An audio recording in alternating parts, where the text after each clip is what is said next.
One day, Timothy he was heading into the yards to collect the ballast train.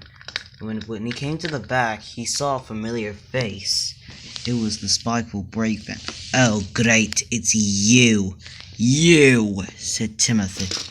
"I thought you had been scrapped."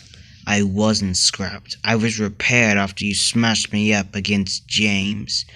"Huh, well, since you're the only one here, you're coming with me to Little Western with my ballast train." But the Spiteful Brakeman disagreed with that. Timothy ran to the front of his train and coupled up.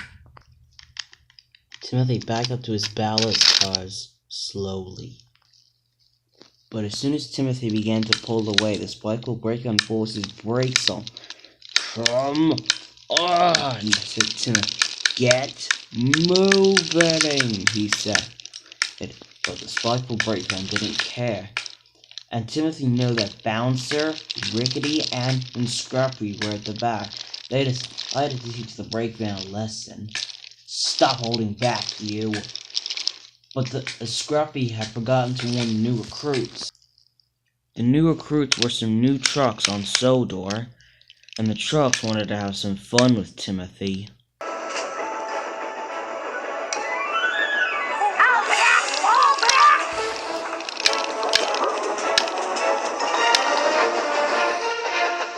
What? This train feels like it's getting heavier.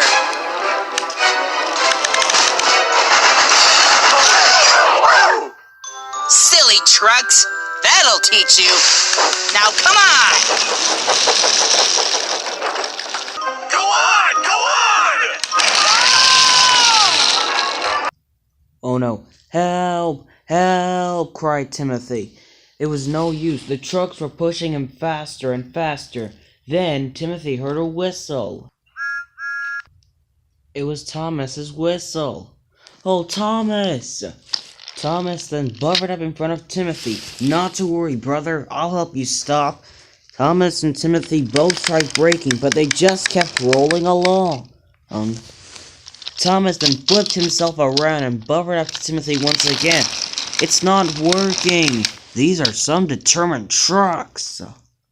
Just then, the two tank engines heard another whistle.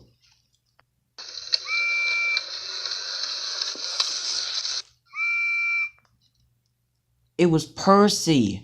"Not to worry, you two. I'll help you two stop." And Percy buffered up to them. "Come on." Percy tried braking. Thomas and Timothy were braking as well. It's not working. "These are really some determined trucks," said Percy. Just then they heard two more whistles. "It's Bill and Ben," they said. And indeed it was. The two twins came up behind the Spiteful Brakeman. Bill was coupled up, and they all braked.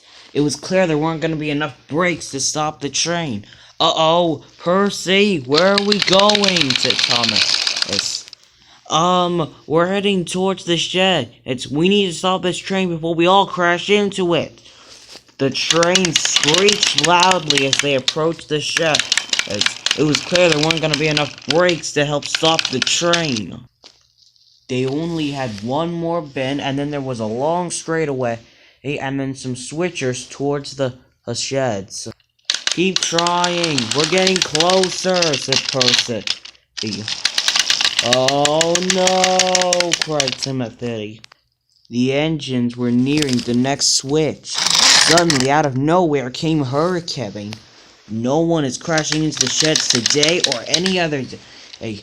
And with Hurricane's help, the engines came to a stop just a few inches from the next switcher, next to the sheds. "Phew, we did it," said Thomas. "Good work, everyone," said Bill and Ben. "Thank you, everyone," said Timothy. "No problem," said Percy. "Say, Hurricane, what are you doing back here?" "Well, I forgot to collect my train. I thought I was heading to the steelworks, but I realized I had to take a train into Vickerstown instead." "Oh, right. Those vans and the coal cars in the siding along with the tankers. I thought I saw minutes signing at Wellsworth Station. And okay, you lot, said Timothy. Let's get this done with. And the engine set off to help Timothy the rest of the way with the trucks.